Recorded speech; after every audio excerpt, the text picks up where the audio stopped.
Morning बच्चों, आज का टॉपिक बहुत ही अच्छा टॉपिक है। ये भी प्रबंध के सिद्धांतों पे है। कल हमने WF टेलर के पढ़े थे, आज हम प्रबंध के सिद्धांत हेनरी फ्योल के पढ़ेंगे। हेनरी फ्योल ने प्रबंध के सिद्धांत जो 14 बताए हैं। इन 14 सिद्धांत समझने से पहले हम इनके थोड़ी सी जीवन के बारे में पढ़ लेते हैं, जो इनका जीवन परिचय है।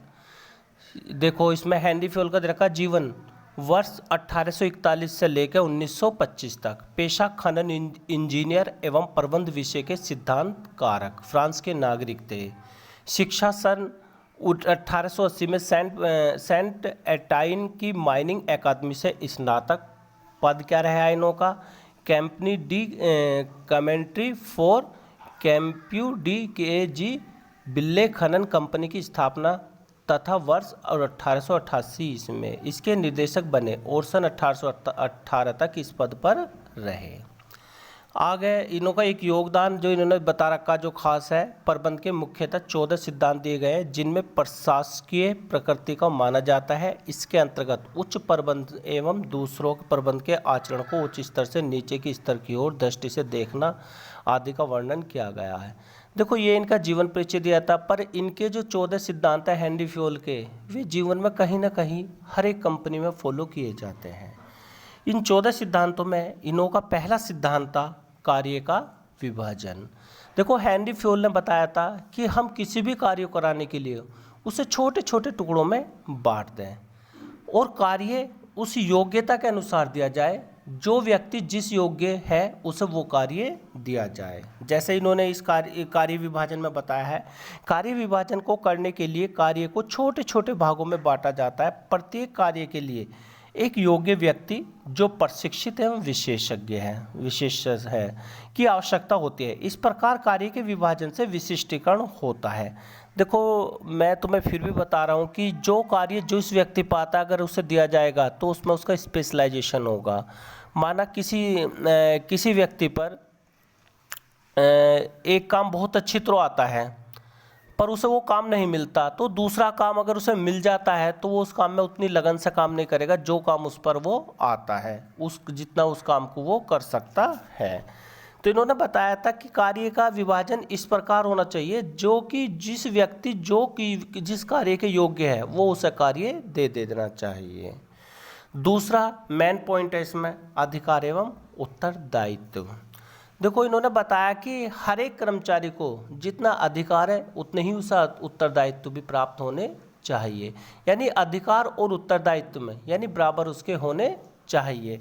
यदि ये दोनों से मिल गए, कहीं अधिकार कम है तो उत्तरदायित्व ज़्यादा, कहीं उत्तरदायित्व ज़्यादा या अधिकार कम है, तो वो व्यक्ति अपना किसी कार्य में डिसीजन लेने में सक्षम नहीं हो पाता। जैसे इसमें बताया इन्होंने कि फैल के अनुसार अधिकार निर्देश देने आज्ञा पालन करने का अधिकार है, जबकि उत्तरदायित्व तो अधिकार का उपसिद्धांत है। अधिकार दो प्रकार के होता है, अधिकृत जो निर्देश देने का अधिकार है, दूसरा है व्यक्तिगत जो प्रबंध का व्यक्तिगत अधिकार है। दो अधिकार बताए इन्होंने, एक अधिकृत और एक दूसरा जो व्यक्तिगत बताया। अधिकार औपचारिक तथा अनौपचारिक दोनों होते हैं। प्राय प्रबंध को अधिकार तथा उससे समान दायित्व की जरूरत होती है।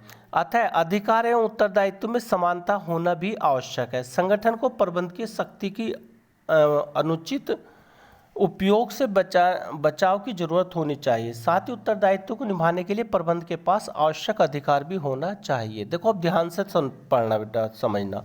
उदाहरण के लिए एक विक्रय प्रबंधक होता है जो सेल्स मैनेजर होता है, को क्रेता से समझौता तथा सौदा करना है। उसे किससे करना? क्रेता से समझौता करना है।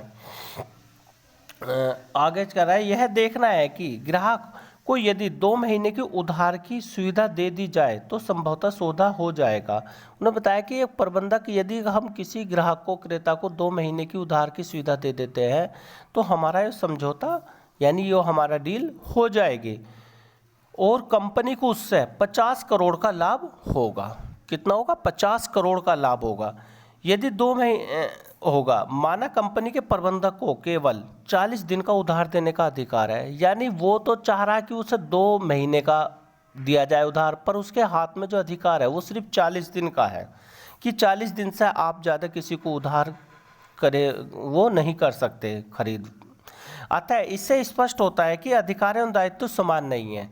क्यों? क्योंकि वो दो महीने के मांग रहा और उसके पास कुल 40 दिन का टाइम है जो दे सकता अपने दौर से। तो जहाँ पर अधिकार और दायित्व समान नहीं होंगे तो वहाँ पर एक कार्य अच्छा नहीं हो सकता है। इन्होंने बताया कि यदि हम उसे 2 महीने का उधार दे देते हैं तो हमारा जो है 50 करोड़ का जो है बिजनेस को, फर्म को फ़ायदा होगा। फिर उसके पास अधिकार कितना? सिर्फ 40 दिन का।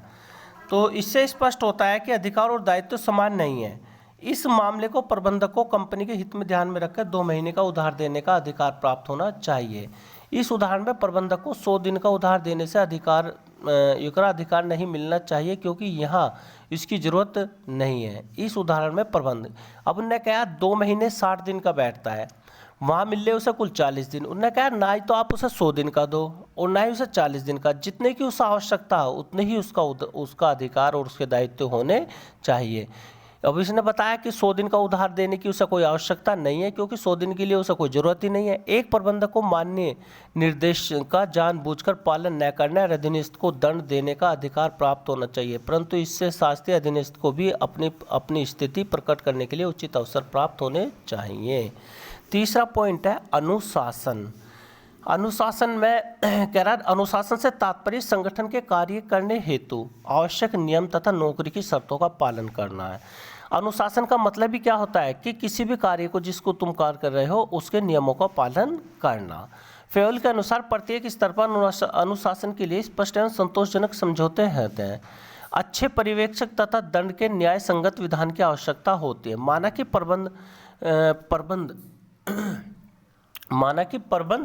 प्रबंध व श्रमिक संघ के मध्य समझौता हुआ है।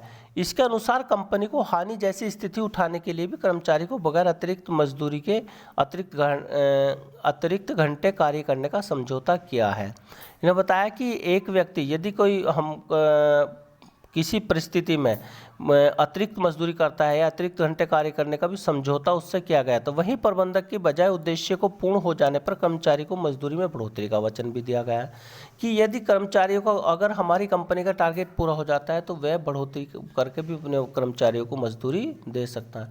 यहाँ अनुशासन से तात्पर्य है कि श्रमिक और प्रबंध दोनों ही अपने वचनों को एक दूसरे के प्रति किसी भी प्रकार का विरोधाभास का पूर्ण करेंगे। यानी उन्होंने बताया कि यदि जरूरत पड़ने पर किसी कर्मचारी को अगर अतिरिक्त घंटे कार्य करना पड़ रहा तो उसे कर लेना चाहिए, और यदि प्रबंधक को यह अधिकार है कि यदि हमारा टारगेट पूरा हो जाता है तो उसे बढ़ी हुई मजदूरी भी देने का उसे अधिकार है। क्वेश्चन, इससे नेक्स्ट टॉपिक है आदेश की एकता। आदेश की एकता में यह बताया गया है कि कर्मचारी को एक ही व्यक्ति के आदेश का पालन करना चाहिए। यदि डिफरेंट ऑर्डर को वो लेकर चलेगा तो उसका एक भी आदेश पूरा नहीं होगा। यानी हमें एक अधिकारी के नीचे काम करना तो उसी का अंडर हम उसका काम करके देना है। देखो जैसे इसमें बताया आदेश की एकता में, फ्यूल के अनुसार प्रत्येक कर्मचारी का मात्र एक ही अधिकार होना चाहिए। यदि कोई कर्मचारी समय में 2 अधिकारों को आदेश लेता है तो इसे आदेश की एकता के सिद्धांत का उल्लंघन समझा जाएगा। इस सिद्धांत के अनुसार किसी भी औपचारिक संगठन कार्य करने वाले व्यक्ति को एक ही अधिकारी का आदेश लेना चाहिए तथा उसके प्रति जवाबदेही होना चाहिए। इससे आगे आ रहा निर्देश की एकता। संगठन को सभी इकाइयां केंद्रित व समन्वित प्रयासों को माध्यम व समान उद्देश्यों की ओर अग्रसरित होनी चाहिए। गतिविधियों के प्रत्येक समूह की एक ही योजना एवं एक ही आदेश होना चाहिए जो कार्यवाही सहयोग और एकता से सुनिश्चित होगी। उदाहरण के लिए एक कंपनी द्वारा एक मोटर साइकिल उत्पादन किया जा रहा है जिसके लिए 2 पृथक विभाग बनाने चाहिए। प्रत्येक विभाग अपने संसाधनों में प्रभारी योजनाएं होनी चाहिए। किसी भी प्रकार से 2 विभागों के कार्य एक दूसरे से आधारित नहीं होने चाहिए। नंबर इससे जो है अगला जो है इसमें दे रखा 6 है, वो है मेन पॉइंट, वो है सामूहिक हितों के लिए व्यक्तिगत हितों का समर्पण। यूँ कह रहा है कि सामूहिक हितों के लिए व्यक्तिगत हितों का समर्पण। इसके टॉपिक का अर्थ होता है कि हमें अपने व्यक्तिगत हित नहीं देखने, हमें पूरी फर्म का हित में ध्यान रखना है। यानी फर्म के हित को ध्यान में रख कर कार्य करना, ना कि हमें अपने इंडिविजुअली हित को ध्यान में रख कर कार्य करना। फ्यूल के अनुसार संगठन के हितों को कर्मचारियों के हितों के मुकाबले प्राथमिकता प्रदान करनी चाहिए। प्रत्येक व्यक्ति अपने कार्य करने से किसी न किसी प्रकार का हित होता है, परंतु तथा कंपनी के अपने भी कुछ उद्देश्य होता है। उदाहरण के लिए कंपनी ने अपने कर्मचारियों के से प्रतियोगी लागत तथा वेतन पर अत्यधिक उत्पादन चाहती है, जबकि कर्मचारी चाहता है उसे कम से कम कार्य करना पड़ा, अधिक से अधिक वेतन मिले। बेटा ये टॉपिक आज यहाँ कहीं ऑफ करते हैं और आगे के अभी 6 सिद्धांत पढ़े हमने और कल पढ़ेंगे।